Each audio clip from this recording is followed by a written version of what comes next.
Thanks. Well, good afternoon to you all, and I'll try to go quickly over the outcome of the questionnaire, and then try to convey you a couple of key messages on what we understand by ERA framework. So, first of all, just very factual information about the respondents. Most of the respondents for the online were individual researchers, and for the written contribution, that is the second part of the questionnaire, that is the statements on what could we do with for European research area, are mainly member states and European organizations. This is a very important area for us, because it's one of the areas, as Paul Boyle underlined this, that this is one of the key areas in which we want to work, and the first message is that we want to build ERA partnering with the stakeholders, and this is one of the reasons why we launched the public consultation, to understand what are the perceptions and the expectations of the stakeholders. So the main messages about the benefits is that this is cross-border is especially relevant when it deals with big infrastructures and when we need the cooperation of different fields and in an interdisciplinary way, like Thorsten Wiesel was saying this morning. That's perceived as very important, or very giving an important benefit.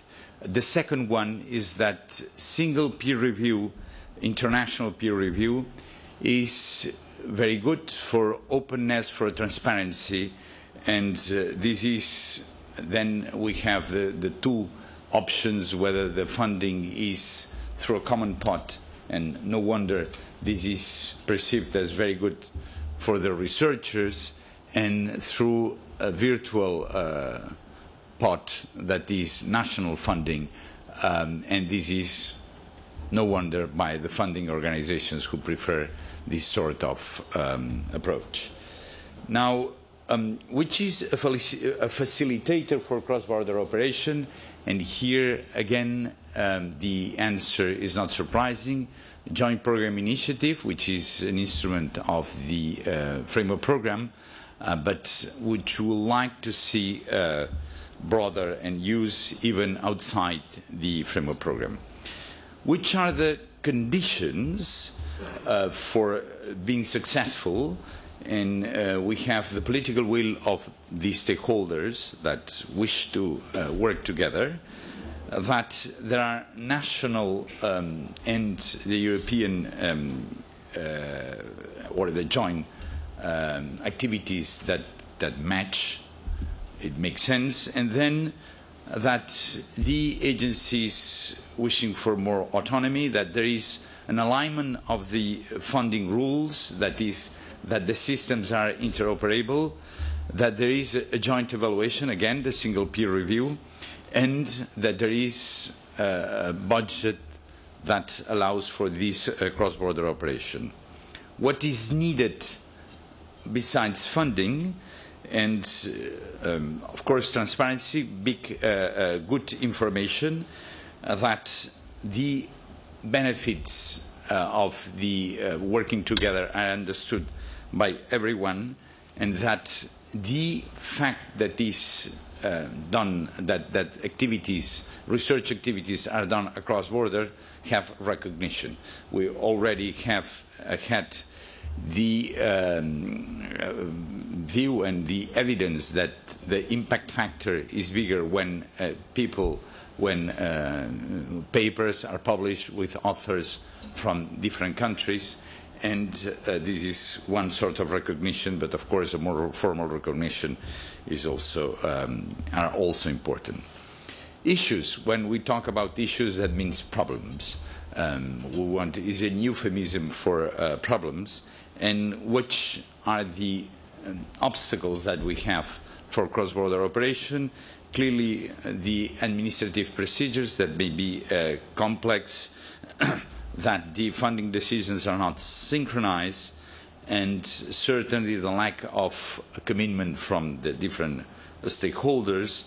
And when we evaluate this, I mean, we repeat the same thing. So insufficient commitment from the member states, the lack of common principles when it comes to evaluation, selection and funding, that is different ways of assessing, and that there are no mechanisms to make that possible across border.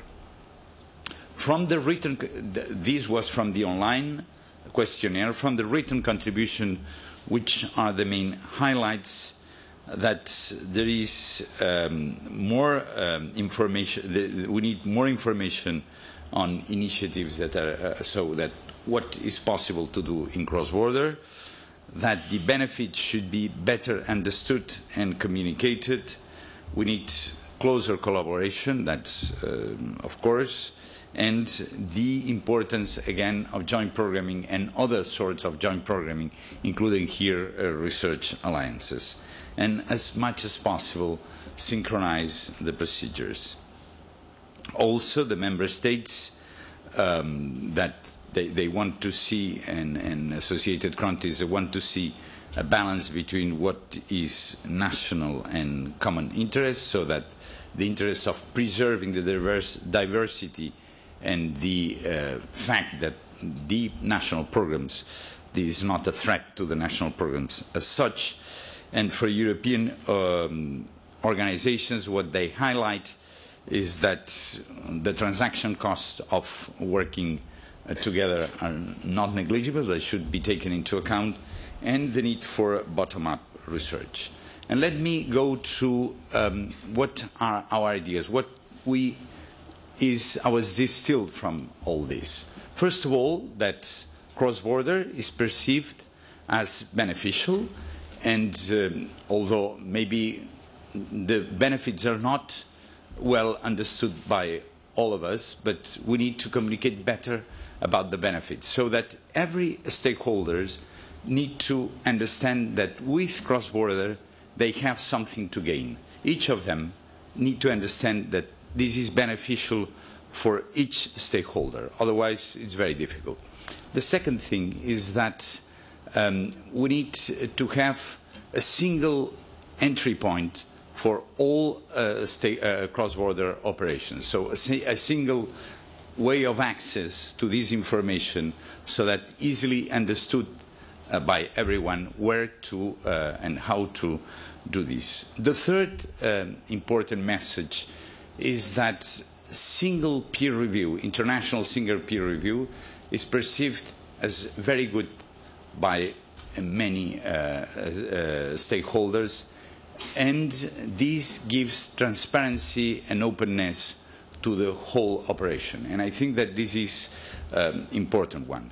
And the fourth main message, I think that is both important for bottom-up activities, that is researchers, investigator-driven research, and also for addressing societal challenges, so that for which we need cooperation. The Commission is ready to make specific proposals for addressing these two sorts of tools or policies, so that both from bottom-up calls and top-down the sense of societal challenges. I don't have the time now to address them here, but this is certainly one of the bases, will be one of the bases for our ERA framework.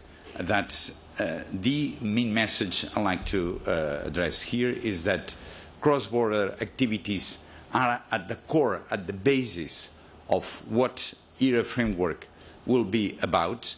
And if we want, because we are convinced that this fosters quality and fosters efficiency, both two conditions that we badly need in Europe. And thank you very much for your attention. I conclude here.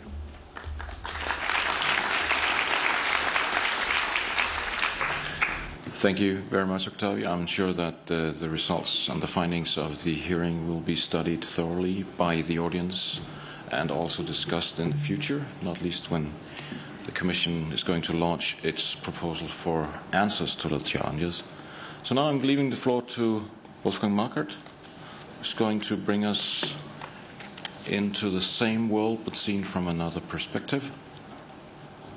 Please.